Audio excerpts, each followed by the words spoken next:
وَأَلَّفَ بَيْنَ قُلُوبِهِمْ لَوْ أَنفَقْتَ مَا فِي الْأَرْضِ جَمِيعًا مَا أَلَّفْتَ بَيْنَ قُلُوبِهِمْ وَلَكِنَّ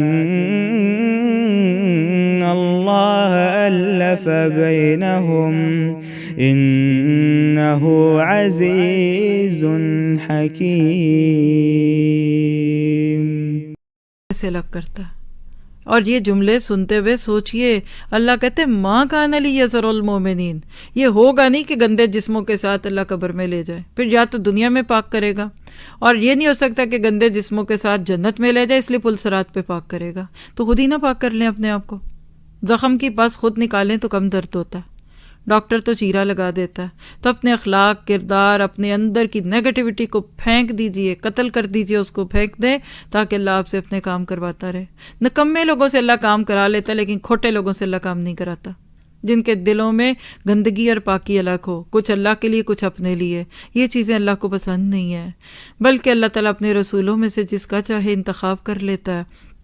اس لیے تم اللہ پر ایمان رکھو، اور اگر تم ایمان لاؤ اور تقویٰ کرو تو تمہارے لیے بڑا بھاری اجر ہے۔ جنہیں اللہ نے اپنے فضل سے کچھ دے رکھا ہے وہ اس میں اپنی کنجوسی کو اپنے لیے بہتر خیال نہ کریں، بلکہ وہ ان کے لیے بدتر ہے۔ ان قریب قیامت والے دن یہ اپنی کنجوسی کی چیز کے توق ڈالے جائیں گے۔ زکوٰۃ نہ دیا جانے والا مال، اس کا تذکرہ بھی ہے، اور اللہ کے حصے کا مال، اللہ کے حصے کی چیزیں اپنی ہی زندگی کی ضروریات میں پوری کرنے کی بات بھی ہے۔ اور بات یہ ہے کہ للہ میراث السماوات والارض، اللہ ہی کے لیے ہے زمین و آسمان کی میراث، اور جو کچھ تم کر رہے ہو اسے اللہ تعالیٰ آگاہ ہے۔ تو لکھیے آیت 181 سے 184، ناجائز مال ایک توق ہے۔ کیسے؟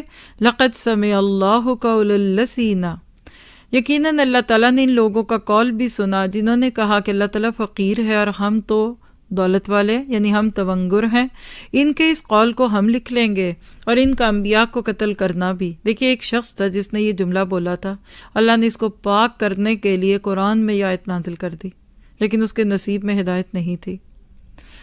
اور ہم ان سے کہیں گے کہ جلانے والا عذاب چکھو، یہ تمہارے پیش کردہ اعمال کا بدلہ ہے، اور اللہ تعالیٰ اپنے بندوں پر ظلم کرنے والا نہیں۔ یہ وہ لوگ ہیں جنہوں نے کہا کہ اللہ نے ہمیں حکم دیا کہ کسی رسول کو نہ مانے جب تک وہ ہمارے پاس ایسی قربانی نہ لائے جسے آگ کھا جائے۔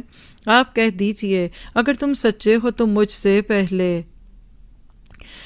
سے پہلے تمہارے پاس جو رسول دیگر معجزوں کے ساتھ یہ بھی لائے جسے تم کہہ رہے ہو، پھر تم نے انہیں کیوں مار ڈالا؟ یعنی اپنے نبیوں کو بھی نہیں تم نے مانا اور آج تم محمد صلی اللہ علیہ وسلم کو بھی نہیں مان رہے، یہ مراد ہے اس سے۔ پھر بھی اگر یہ لوگ آپ کو جھٹلائیں تو آپ سے پہلے بھی بہت سے رسول جو جھٹلائے گئے، جو روشن دلیلیں، صحیفے اور منور کتاب لے کر آئے۔